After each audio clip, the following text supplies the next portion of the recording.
I've not been myself since yesterday after watching the video clips of how some bandits went into the church, inside a CAC church, to attack the members while they were praying.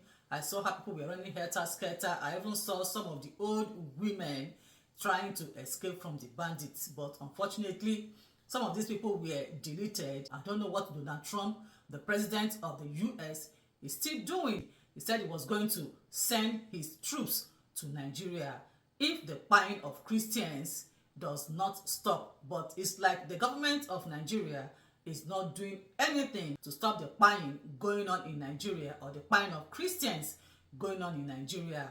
It could have been me, it could have been you, it could have been my mother in that church, because our parents, they like going to church a lot.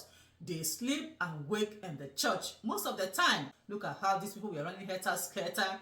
Children were screaming and shouting, and these bandits, they don't even have conscience. They went right inside that church, desecrating the altar, shooting sporadically into the air, shooting the people, and taking some of their valuables, and also abducted some of them. This is unacceptable. Nigeria, as we all know, is a secular state with freedom of worship. You are free to worship whichever God you believe in. But I don't know why Christians are being attacked each time they gather together to worship. You see these bandits coming to the church, they attack the church, they burn down the church, they abduct some of these members and take them away, and you never hear from these people again. And the government is not doing anything about it. Look at the recent kidnapping in Kebbi State. 25 of our students were kidnapped from a secondary school, and the recent killing again in Kwara State. On top of that, our president traveled out of the country to go and attend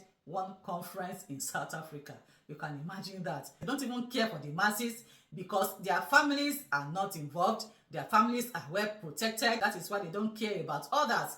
Now, I want to tell you, if you have your aged parents at home, please let them stay at home and worship God and serve God in their homes. They shouldn't go to church because the days are full of evil. Things have changed. In those days, when you go to church, you feel safe in the church.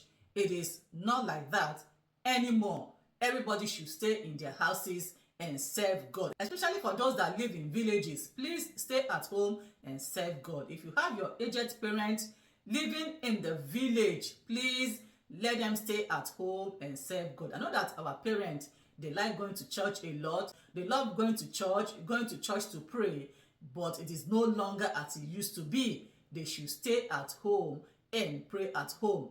No more going to church for your aged parents. Please warn them. Let them know that the days are full of evil. People are being pied right in the church, and our government is not doing anything about it. This incident that happened in Kwara State can happen anywhere. That is why I'm calling on the Nigerian government. Please do something about the buying going on in Nigeria, the burning down of churches, the buying of Christians in the church. Despite the fact that Nigeria is a secular state, you are free to worship whichever God you deem fit. But some people have made it a duty not to allow others the freedom of worship. Donald Trump, we call upon you, please come to our aid, since it is like the government of Nigeria cannot find a lasting solution to what is going on in Nigeria. And to all those who lost their dear ones in this attack, I don't even know what to say. Should I now say God should grant you the fortitude to bear their irreparable loss, when it is this same God that they went to church to serve? I don't know what to say. And to all our fathers of faith who are not saying anything, if you do not speak up, one day it will get to you. Our fathers of faith like Pastor Adeboye, Pastor Yedepo, Pastor Lukoya, Pastor Chris Oyakilome, Pastor Kumoyi, Pastor Ayo Orisejafo, Pastor Selman, Pastor Suleiman, and many others. If you like, don't say anything. One day it will get to your doorstep. I remember during the time of Goodluck Jonathan, Pastor Adeboye protested against him. Now he's not saying anything because it is his favorite that is there. What is your thought? Let me see your thoughts in the comment section. Thank you for watching. Bye-bye.